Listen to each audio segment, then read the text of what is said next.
da je Tito cinkario sve svoje, pa svoje misle, iz bivše Jugoslavije ljude u to vrijeme, to uopće nisam znao, kunujem se životom. Pobili ih. Dalje.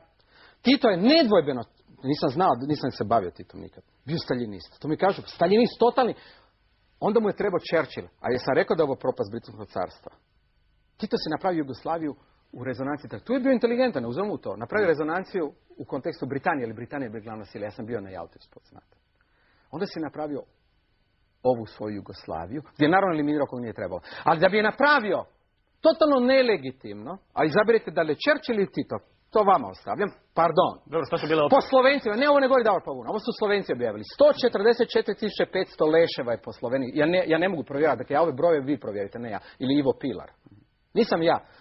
Gospodine Stanković, da sam ja nekog ubio, ne bi vam nikad došao u emisiju, kunujem se životom.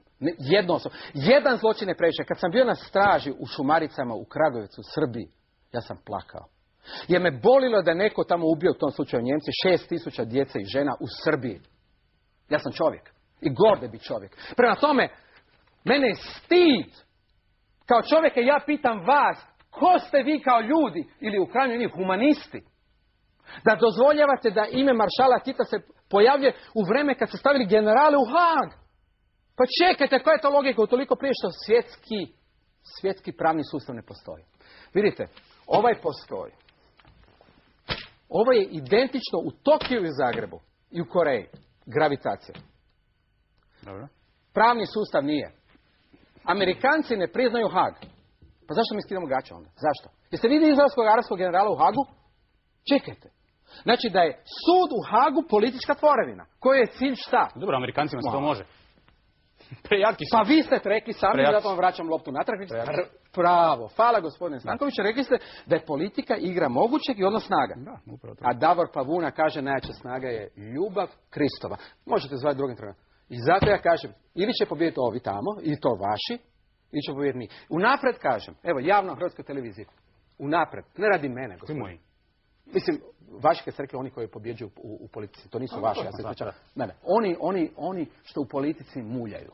Globus stalno reklamirate. Morate Samo radi ovoga. Aha, samo radi ovoga. Drugom prilikom ćemo Globus. A znate čem poanta? Ako oni pobjede, više nas nema. Dobro, gospodine Pavuna, više nas nema. Što ćemo ako, legitimno je ovo o čemu govorite, međutim, što ćemo ako pričamo o patnjama iz prošlosti? Pa kako nisam shvatio, sam rekao da ne možete vizualizirati budućnost ako se blokirane u prošlosti. Davor Pavuna dok nije izliječio rane i svoje mladosti, to je to čišćenje Kristova, to je molitva umiranja. To je što su čak scientolosi shvatili. Vi to možete u stvari u krajnjoj svakoj tradiciji. Čovjek se mora očistiti od rana. Molite iseljenja da se totalno pomirite sami sa sobom. Davor Pavuna ima totalni mir u samom sebi. Da, onda bi ispalo da ste ravnodušni, niste ravnodušni. Apsolutno ne. Pa zašto bi ravnodušni? Kad želim sa svojom djecom nešto divno i plemenito. Zar je ljubav ravnodušnost? Zar je ljubav ravnodušnost? Zar je poštivanje ravnodušnost? Pitate bilo koju ženu. Žao mi što nema jednu ženu u emisiji. Sasvim bi nas pljuskala i vas i mene. Ajde vas dva muška. Dajte nešto, govorite drugo. Nešto mekše što bi rekla moja. Pa dobro, sa svakime prema njegovoj orijentaciji. Prošli tjedan sam ovdje imao ženu pa smo pričali o nečem drugom. Pa dobro, ali čekajte, pogledajmo poziciju žena planeta. Ajmo istinu. Rekao sam u e-mailu, ako nakon ove emisije, ne da promijenimo ovo Titu, ako smo spriječili nas dvojica, vi i ja, jedno ubojstvo, jedno silovanje djeteta ili da neko ne izmati ženu, puno smo učinili. Jer svaki 15 minuta u ovoj tobože demokraciji još uvijek žena izmača. Vi ne mislite možda ima i oni koji tako misle da sve ovo što radimo, to je sve zabava? Nije. Vidite što se u Njemačkoj, Vidite što se u Njemačkoj dogodilo. Hvala što opet provocirate. Hvala što opet provocirate, imate pravo. Baš vam zahvaljujem. Neko će gledati, samo da dovršim pitanje. Neko će gledati ovu emisiju i reći, gledaj, ko je bio kod Stankovića? Pa bio je neki čudak, živopisan i tako dalje. Ali da li će to njega spriječiti da nešto sutra napravi, da bude bolji čovjek? Pa nisam siguran. Gospodin Stanković. Ali super ako da vas nešto naučim. Da. Vi koristite medij koji se zove elektromagnetski, to je isto. Ako ovog trenutka pošaljem poruku u Australiju, brzina svjetlosti treba 300.000 km u sekundi, to će treba desetnika sekunde. Dakle, moj prijatelj Luka Laus u desetniki sekunde dobije poruku, ok? Poanta što kaže Davor Pavuna kao kvantni fizičar. Ok? Sve je kvantno spregnuto trenutno. A to je, dragi gospodin Stanković, kad ste na nivou Kristovom ili u Satoriju, trenutno. Znači, ovog trenutka ja svim gledateljima također šaljem subliminalnu pozitivnu poruku. Ja nisam došao u emisiju pričati dobro tralala, to će inak svi zaboraviti. Osim par provokacija što će onda zvrndati pa će... Dobro, da, koju poruku? Evo, već smo i pri kraju. Poruka ljubavi, subliminalno.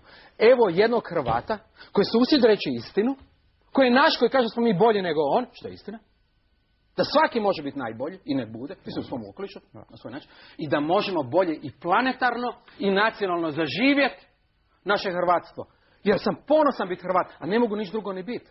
Pa ja mogu biti Koreanac?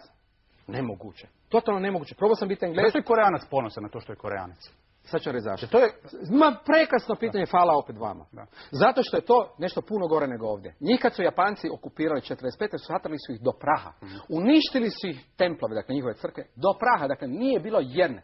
U cijeloj zemlji je bilo 1000 kreativnih ljudi. Zato govorim fizičarima, znači inženjeri. Nije bilo više od 1000 inženjera u Koreji. Da je 45. godine. I nacija se probudi, makne Japance, i onda naprave plan 3 generacije. Prva generacija napravit ćemo institucije, koje Hrvatska tobože ima, ali su loše. Onda ćemo slati mlade na zapad, u Ameriku, svi visoke školovi, onda će doći natrag u 3. generaciji, onda će Samsung biti bolji nego Sony. A tu imaju problem. Zašto? Jer kultura je toliko fenomenalna, kolektivna, da se djeca ne usude biti drskih poput vas i mene. I sad nemate inovatore kao Americi. U Americi svaka će biti Bill Gates, Steve Jobs, biti milijarder. Ima kultura na neki način previše uspavano katolička, pod navodnicom da ne idem sad u njihovu kulturu. I djeca su uspavana, nemaju dovoljno želje da budu divlji milijarderi, znate. I sad Koreanci, glavni problem sada, kako maznut Sony, kako biti bolji u svim segmentima nego Japanci, očuvati se od... Ali je li to nepravedno? Ti da bi bio divlji milijarder, kako vi govorite, moraš gaziti preko leševa. Nema onih. Pa niste shvatili. Navedite mi jedan primjer. Subliminalna projekt. Navedite mi jedan primjer. Reću vam. Je li George Soros možda postao milijarder, a da se nije obogatio? Soroša, to je 3. liga. Uzmite... Evo ovaj vaš koji radi Tetrapak. Koji se obogatio na... Hoće da kaže kako se obogatio, pa poznao sam ga osobno, pa mogu moj... Ali opet se obogatio na muci nekoga. Nije. Ma nije, mama mu je... A pitajte koliko plaća radnike svoje. O, izvanredno. Pa na koncu njegove sjedište u... Pa vjerojatno. Ma, apsolutno ne, gospodin Staković. Onaj koji počne loše plaćati radnike, znate, propao. Prvo pravilo biznisa je uopće po svijetu što naučite. Onaj koji vara je propao. Ne može, vidite kako su propali financijski ovaj sustav. Propali su. Više ni jedan drugom ne vjeruje. Evo Hrvatskoj televiziji. Meni su se javili inovatori svjetski i investitori. Kogod u Hrvatskoj ima neku fenomenalnu ideju u jednoj stranici u energetici ili biotehnologiji, može se javiti... Ovdje je bilo dobro sučeli sa Radmanom. Ja znam osobno. Koga cijenite dosta, koji kaže da je menadžerski sustav u svijetu na apsolutno krivim premisama ustanovljen i da postoji jedna kasta prebogatih u odnosu na milijune oni koji rade. Mislim, to nije ništa novo. A vi se sad slažete s ovim što ja tvrdim, a prije minutu se niste, ali dobro, nema veze. Čekajte, ne. Rekao sam da je bio milijardera koji je bogat, a da pošteno se obogatio. Rekao sam da je bio... Rekao sam vam također da bi se desio fazni prijelaz s ovom globalizacijskom škvadrom, gdje su sad svi postali proleteri. Srednju klasu su napravili proleterima i oni su tamo gore. A znači će se desiti, sad bu izgubili. Sad bu totalno izgubili, se ljudi budi. Poruka za kraj, rekli ste mi nešto da hoćete reći za kraj. Da, promijenit će se imena, svi Tita će maknuti. To kažem, ne razumijene. Vidite, protiv Tita su se okrenuli na kraju propasti Britanske imperija i Rusi, i Britanci, BBC je postavio emisije, Slovenci i Srbi.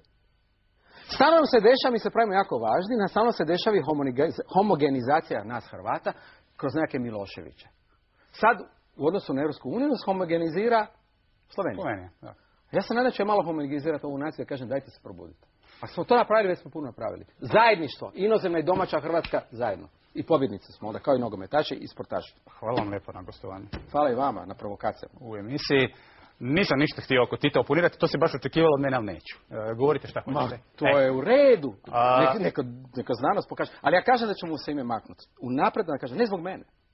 Ne zbog drugih, to je uopće opanta. Dok su ga trebali, su ga držali, sad su ga maknuli. Ne vi, vjerojatno, ako je sličan princip, možda će i Churchill doći u pitanje, s obzirom na, ne znam, bombardiranje Dresdena. U civilizaciji Davora svi oni. Svi oni u Davorovoj civilizaciji. Poštovani gledatelji, bilo je to sve u današnjih 61 minutu. Vidimo se za tjedan dana. Doviđenja.